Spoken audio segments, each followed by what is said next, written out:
Shravani, welcome to మనోనేత్రం. ప్రస్తుత కాలంలో ప్రతి కుటుంబంలో ఎందరో తల్లిదండ్రులు ఎంతో ఇబ్బంది పడుతున్న విషయం పిల్లల పెంపకం. ఇక తమ పిల్లల బాధ్యత సక్రమంగా నిర్వహిస్తున్నామా లేదా అనే సందేహంలో చాలామంది సతమతమవుతూ ఉన్నారు.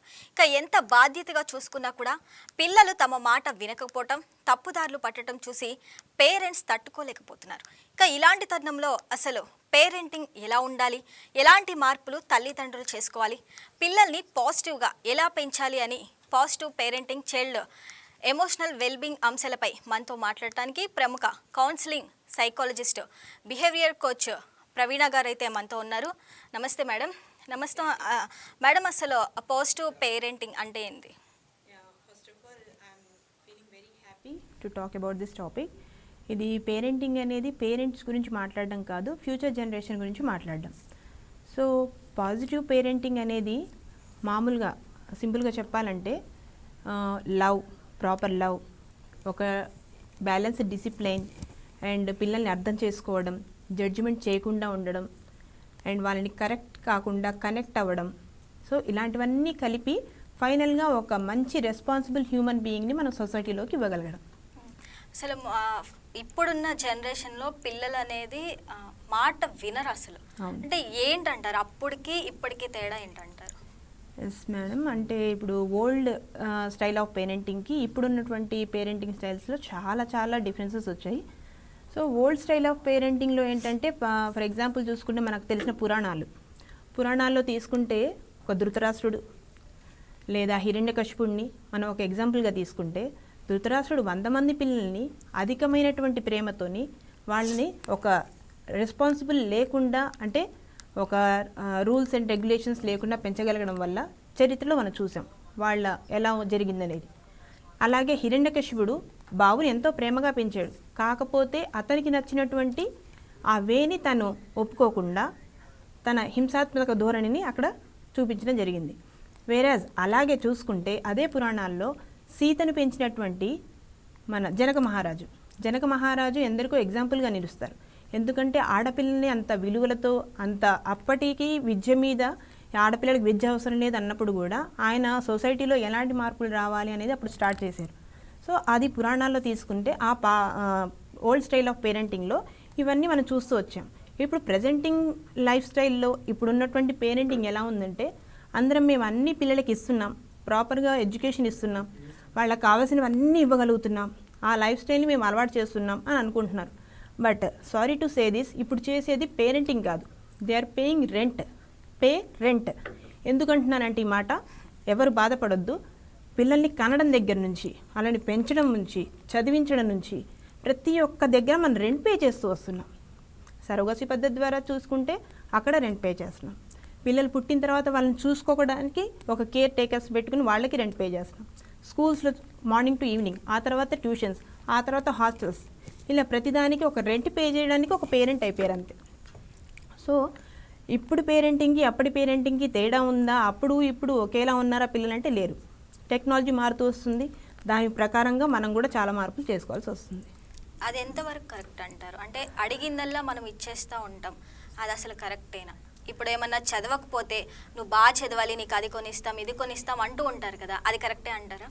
రివార్డింగ్ అనేది కరెక్టే, ఎంతవరకు ఇవ్వాలి అది వాళ్ళకి ఒక లిమిట్ ఉంటుందన్నమాట. ఆ రివార్డింగ్ సిస్టమ్ అనేది కూడా ఈ పాజిటివ్ పేరెంటింగ్లో ఒక భాగమే. యాక్చువల్గా పాజిటివ్ పేరెంటింగ్లో మనం తీసుకునేవి కూడా ఇవే.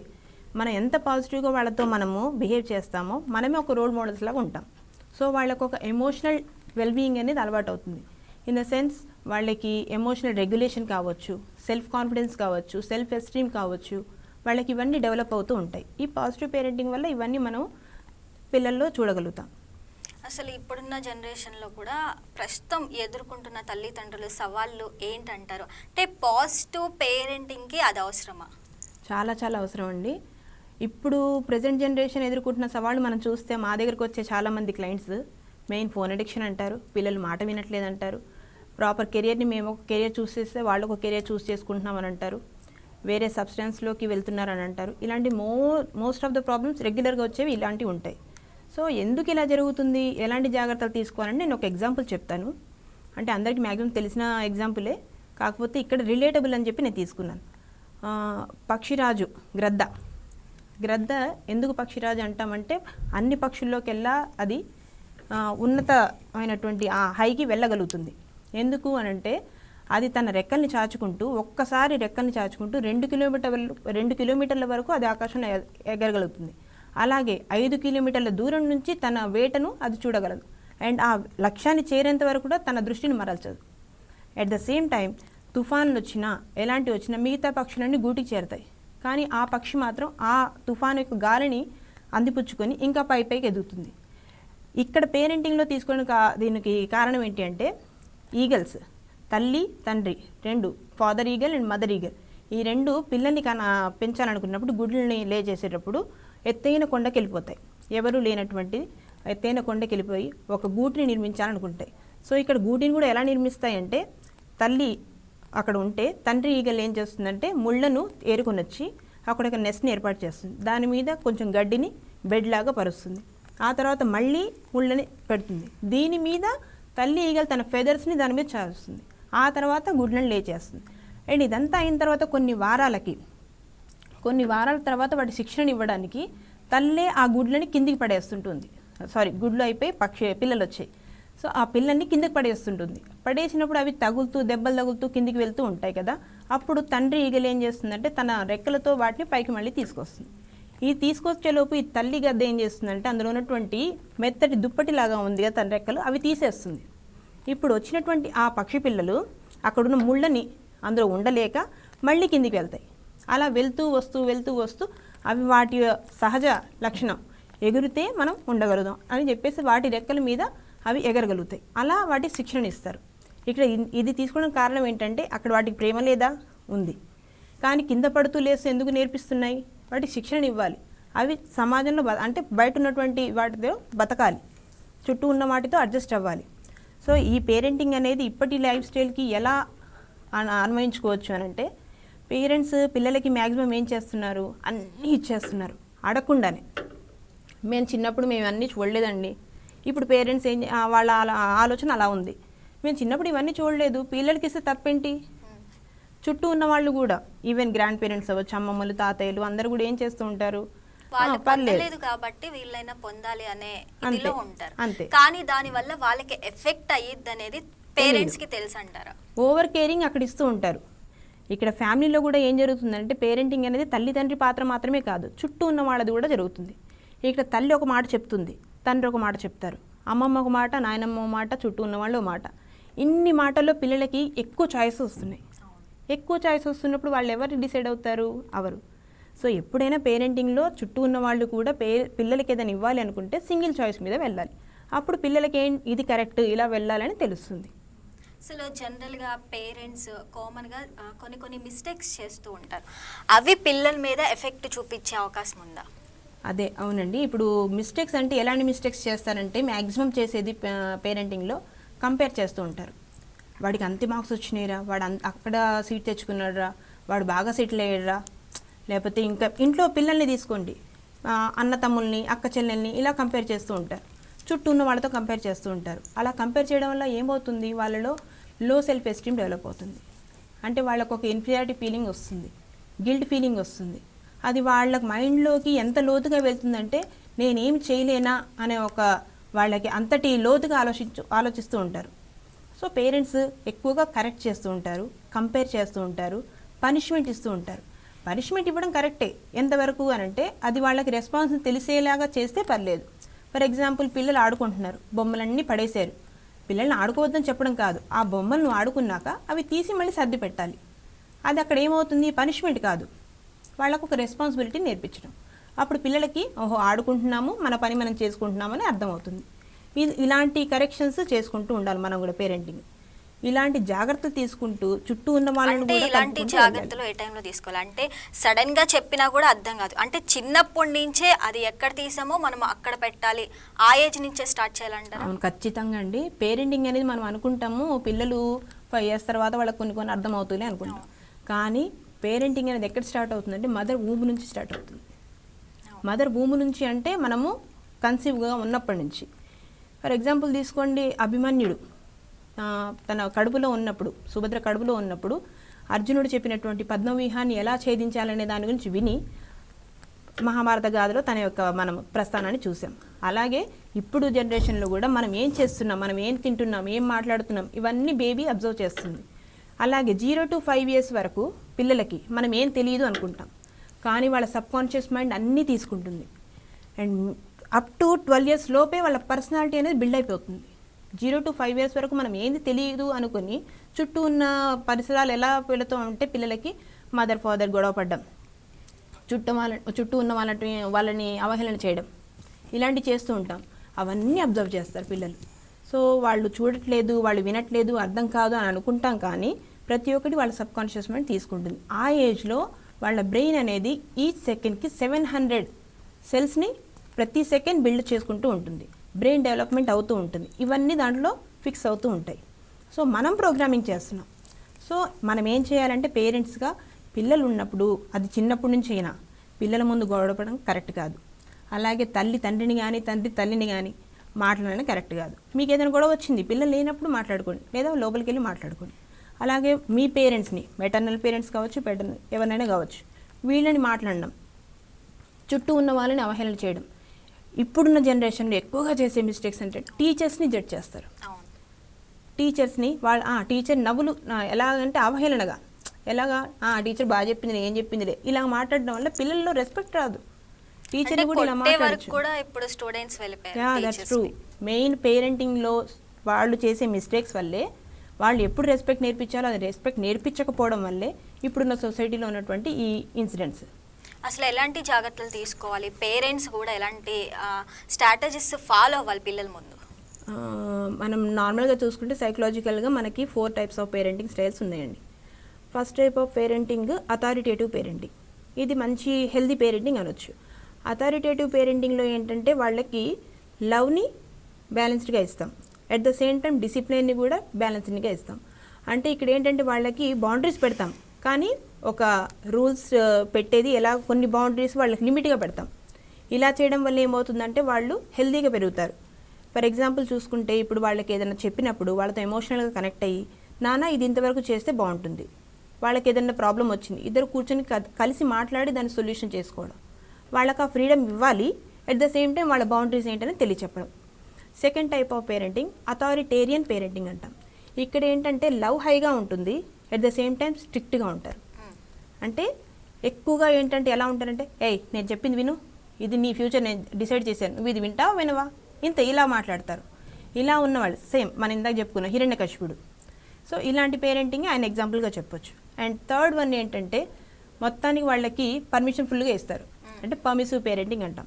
అంటే వాళ్ళు ఏంటంటే ఫుల్గా ఫ్రీడమ్ ఇస్తారు, మీరు ఎలాగన్నా ఉండండి, మీరు ఎలాగన్నా చేయండి, అందరూ మంచోళ్ళు కాదా అంటే మంచోళ్ళే, కాకపోతే వాళ్ళ ప్రేమ అలాంటిది, ఆ స్టైల్ అనేది వాళ్ళకి తెలియదు, దాని ఇన్ఫ్లుయెన్స్ ఎలా ఉంటుందని ఆలోచించట్లేరు వాళ్ళు. సో ఆ పర్మిసివ్ పేరెంటింగ్కి మన ఎగ్జాంపుల్ ధృతరాష్ట్రం చెప్పొచ్చు. అలాగే next last one neglecting parent. ఇప్పుడు అందరూ చేస్తున్నది మ్యాక్సిమం అది. అందరూ బిజీగా ఉంటున్నారు లైఫ్లో, ఎవరు ఇండిపెండెంట్గా వాళ్ళ జాబ్స్, ఇన్కమ్, లైఫ్ స్టైల్ అందరిది వేరుగా ఉంది. ఇందులో పిల్లోడిని మార్నింగ్ టు ఈవినింగ్ స్కూల్లో, ఈవినింగ్ ట్యూషన్స్లో, లేదా ఏదో ఒక యాక్టివిటీలో బిజీగా ఎంగేజ్ చేయడం, లేదా హాస్టల్లో వేసేయడం, డబ్బులు టైంకి పంపించడం. ఇందులో వాళ్ళ పిల్లలతో ఉన్న టైం ఏది? ప్రతిరోజు వాళ్ళ పిల్లలతో ఉన్న టైమే లేదు. ఇది నెగ్లెక్టివ్ పేరెంటింగ్ అంట. ఇలా ఉన్నటువంటి వాళ్ళు సొసైటీలో నేర్చుకుని కొంతమంది మంచి వాళ్ళుగా మారిన వాళ్ళు ఉన్నారు, చాలామంది సోషల్గా యాంటీ పీపుల్గా మారుతూ ఉంటారు. అంటే ఇప్పుడు తల్లిదండ్రులు మనం చూస్తే ఒకళ్ళే స్ట్రిక్ట్గా ఉంటారు, ఒకళ్ళేమో ప్రేమగా చూసుకుంటారు, అది కరెక్ట్ అంటారా? అది కూడా కరెక్ట్ కాదండి. పేరెంటింగ్ అంటేనే ఇద్దరు ఒకే దాటిపై నడవడం. మ్యారేజ్ అనేది కూడా అంతే, పేరెంటింగ్ అనేది ఇంకా హై అన్నమాట. ఎందుకంటే ఒక భవిష్యత్తుని మనం తీర్చిదిద్దుతున్నాం. ఇప్పుడు బ్రహ్మ మనల్ని పుట్టిస్తే మా పిల్లల భవిష్యత్తుని తీర్చిదిద్దేది పేరెంట్స్. ఒక మౌల్డ్ని మనం తీసుకొని పెంచుతున్నాం. ఆయన పట్టాభిరామ్ గారు అంటారు, పిల్లలు అనేది ఒక క్లే ముద్ద అనుకుంటాం, కానీ వాళ్ళు ఒక విత్తనం. ఆ విత్తనాన్ని మనం నాటుతున్నాం. ఆ విత్తనాన్ని నాటి నువ్వు ప్రాపర్ సన్లైట్, ప్రాపర్ దానికి కావాల్సినటువంటి సాయిల్, ప్రాపర్ మెడిసిన్ అన్నీ ఇస్తేనే అది బాగా ఎదుగుతుంది. అలాగే పిల్లలు కూడా ఏదైనా బ్యాలెన్స్డ్గా ఇస్తేనే వాళ్ళు మంచి హ్యూమన్ బీయింగ్స్గా తయారవుతారు. అంటే కొన్ని ఫ్యామిలీస్లో అంటే కొన్ని డిఫికల్ట్ సిచ్యువేషన్స్ ఉంటాయి, అంటే చిన్నపిల్లలు ఎక్కువ మారం చేస్తూ ఉంటారు, అలాగే సిబ్లింగ్స్ అయితే గొడవ పడుతూ ఉంటారు, వాటిని ఎలా హ్యాండిల్ చేయొచ్చు అంటే? మ్యాక్సిమం చైల్డ్హుడ్ కౌన్సిలింగ్కి వచ్చే వాళ్ళు కూడా ఇదేనండి, టాంట్రమ్స్ ఎక్కువగా ఉంటాయి. ప్రతిదీ కావాలని మారం చేస్తూ ఉంటారు. అది చిన్నప్పుడు వాళ్ళు అలవాటు చేయడం వల్ల కొంతమందికి అది అలవాటు అయిపోతుంది. వాళ్ళు ఏది అడిగిన ఇచ్చేయడం, ఇవ్వకపోతే ఏడవడం. అది ఇంకెంత వరకు వెళ్తుందంటే కొన్ని వీడియోస్ చూస్తాం మన షాపింగ్ మాల్స్లో కూడా, వాళ్ళు అక్కడే ఏదో చేసేసుకుంటామన్నా ఇలాగా. సో అలాంటివి ముందు నుంచే మనము పసిగట్టగలగాలి. అది ఎప్పుడైతే స్టార్ట్ అయిందో వాళ్ళని ఆ కాసేపు టైం మనం పట్టించుకోకూడదు.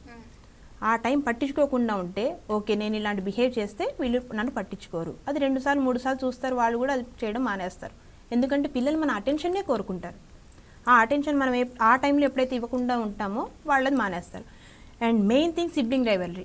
ఇప్పుడు చాలా మంది ఇళ్ళలో మెయిన్ ప్రాబ్లం అది, ఈవెన్ మా ఇంట్లో కూడా ఉంటుంది. సిబ్లింగ్ రైవల్రీ ఎక్కడ వస్తుంది అని అంటే, ఫస్ట్ పిల్లల్ని పేరెంట్స్ ఏం చేస్తారు అని అంటే, 2 పిల్లలు ఉన్న దగ్గర 2 పిల్లలకి ఒకే పేరెంటింగ్ స్టైల్ అనేది కరెక్ట్ కాదు. ఎందుకు అని అంటే ఒకళ్ళు హైప్గా ఉండొచ్చు, ఒకళ్ళు స్లోగా ఉండొచ్చు. ఒకే విధంగా ఇద్దరిని పెంచడం అనేది కరెక్ట్ కాదు. ఇక్కడ చాలామంది చేసే తప్పు ఏంటంటే, పేరెంట్స్ అవ్వచ్చు, చుట్టూ ఉన్న వాళ్ళు అవ్వచ్చు, అన్నయ్య బాగా చేస్తాడురా, అరే తమ్ముడు చాలా బాగా చేస్తున్నాడు, లేదా చెల్లి బాగా చేస్తుంది, ఇలా అనడం వల్ల ఈ నెక్స్ట్ పర్సన్, అదర్ పర్సన్ ఎవరైతే ఉన్నారో, అన్నయ్యని పొగిడితే తమ్ముడు, తమ్ముడిని పొగిడితే అన్నయ్య, ఇలాగా వాళ్ళలో ఒక జెలస్ ఫీలింగ్ స్టార్ట్ అవుతుంది, ఇన్ఫీరియారిటీ స్టార్ట్ అవుతుంది, కొంచెం షేమ్గా ఫీల్ అవుతూ ఉంటారు. ఇది స్టార్ట్ అయినప్పుడు అవతల పర్సన్ మీద ఒక గడ్జ్ ఏర్పడుతుంది. అది ఏంటంటే వీళ్ళకు కూడా ఏంటి, ఆ టైంలో పేరెంట్స్ ఎవరైనా తిట్టినా ఆ కోపం అవ్వచ్చు, అదంతా ఎవరి మీద చూపించాలి, ఎవరు కనపడుతున్నారు అక్కడ? పేరెంట్స్ కూడా ఏంటంటే వాళ్ళకంటే తక్కువ ఎవరైతే భరిస్తారో వాళ్ళ మీద చూపిస్తారు. పేరెంట్స్ పిల్లల మీద చూపిస్తారు. సిబ్లింగ్స్ వాళ్ళకంటే చిన్నోళ్ళు అవ్వచ్చు, పెద్దోళ్ళు అవ్వచ్చు. ఇది ఇలాగా సాగుతూ వస్తుంది అన్నమాట. ఒకళ్ళ మీదే ప్రేమ ఉండేది. ఫర్ ఎగ్జాంపుల్ ఒక 2 మెంబర్స్ ఉంటారు ఇంట్లో, చాలా మంది ఏంటంటే నాకు అక్క ఇష్టం లేదంటే చెల్లి ఇష్టం అంటారు. అలా వేరియేషన్స్ చూపించవచ్చు అంటారా? అది కూడా కరెక్ట్ కాదండి. పిల్లలు ఇద్దరు వాళ్ళు పుట్టిన వాళ్ళే, ఇద్దరికి సేమ్ ప్రేమ ఉంటుంది. కాకపోతే ఒకరిని గారభంగా చూస్తుండొచ్చు. దాని మీనింగ్ వాళ్ళంటేనే ఇష్టమని కాదు. ఒక తల్లి, మామూలుగా చెప్పాలంటే తల్లి తన శిశువుని జన్మనిచ్చేటప్పుడు మనం మొత్తం ప్రపంచంలో ఏ వ్యక్తి ఎవరు భరించలేనటువంటి నొప్పి ఆ డెలివరీ టైంలో 57 యూనిట్స్ ఆఫ్ ఆ పెయిన్ని భరిస్తుంది. నార్మల్గా human body only 43 to 44 something units భరించగలదు, కానీ 57 యూనిట్స్ ఆఫ్ పెయిన్ అనేది భరించి ఒక శిశువుకి జన్మనిస్తుంది. సో అప్పుడేంటి, అంత బాధను అనుభవించి చేస్తున్నప్పుడు ఏ బిడ్డైనా ఒకటే కదా, ఇద్దరికి ఒకే రకంగా చూస్తుంది. తల్లి మనసు అలాగే ఉంటుంది. అట్ ద సేమ్ టైం తండ్రి కూడా అంతే కదండి. చిన్నప్పటి నుంచి వాళ్ళకి ఏం కావాలో వాళ్ళ బాగోగులు చూసుకుంటూ, వాళ్ళకి చదువు, బట్టలు, హోమ్, లైఫ్ స్టైల్లో ఏవేవి కావాలో ప్రతి ఒక్కటి వాటి గురించి ఆలోచిస్తూ చిన్నప్పటి నుంచి వాటి గురించి ఆలోచిస్తూ ఉంటారు. సో ఆ క్రెడిట్ అనేది చాలామంది ఫాదర్కి ఇవ్వరు, మదర్కే ఇస్తుంటారు. But both of them are responsible for their kids. Madam మనం మళ్ళీ కంటిన్యూ చేద్దాం. ఇప్పుడైతే ఒక కాలర్ మనతో మాట్లాడతానికి రెడీగా ఉన్నారు, గుంటూరు నుంచి లక్ష్మి గారు. లక్ష్మి గారు చెప్పండి, మేడంతో మాట్లాడండి మీ ప్రాబ్లం గురించి. మేడం నేను ఒక పేరెంట్ని, నాకు 2 ఆడపిల్లలు. ఓకే చెప్పండి మేడం. ఫస్ట్ పాప చాలా సైలెంట్ గా ఉంటది. ఓకే.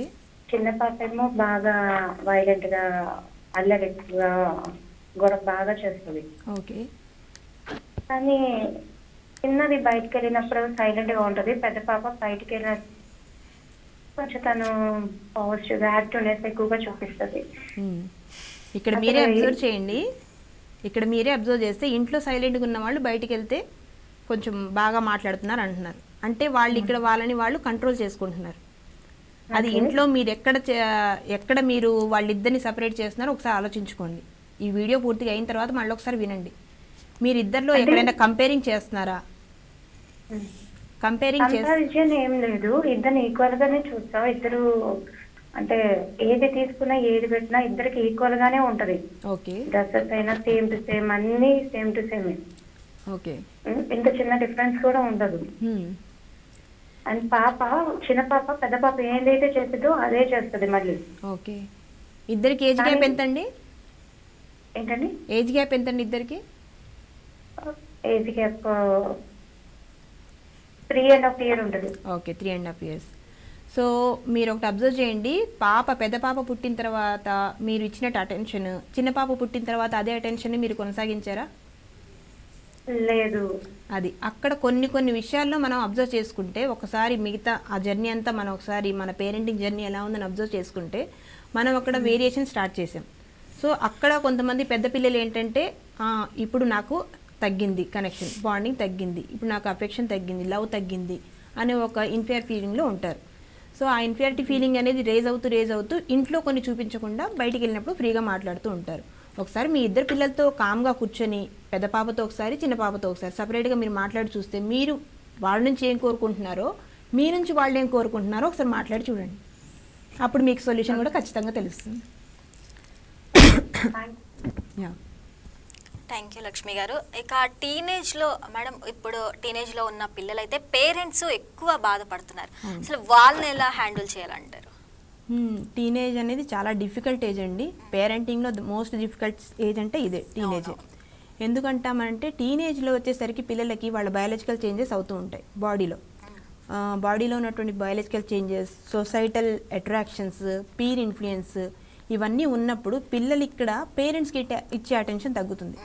చిన్నప్పటి వరకు అప్ టు 13 years వరకు, అప్ టు 12 years వరకు కూడా పేరెంట్స్ అటెన్షన్ ఎక్కువగా ఉంటుంది. అప్పుడు పేరెంట్స్ ఏమో వీళ్ళకి అటాచ్డ్గా ఉంటారు. ఇక్కడేమో ఇక్కడ వచ్చిన తర్వాత 13 years మేడం, వచ్చిన తర్వాత సాధారణంగా పిల్లలు తల్లిదండ్రుల మాటలు ఏజ్ వరకు వింటారంటారు? అదేనండి, అదే చెప్తున్నాను. మనకు అప్ టు 12 years వరకు వాళ్ళు మాట వింటారు. 13 years నుంచి వాళ్ళకు వస్తున్నటువంటి చేంజెస్ వల్ల ఫ్రెండ్స్ వరల్డ్గా కనిపిస్తారు. బయట ఉన్నటువంటి సొసైటీ వాళ్ళకి ఇదే ప్రపంచం, ఇది కొత్తగా ఉంది, ఇంట్లో కొన్ని స్ట్రిక్ట్ రెగ్యులేషన్స్ పెడుతున్నారు, దీనికంటే ఇదే బాగుంది కదా.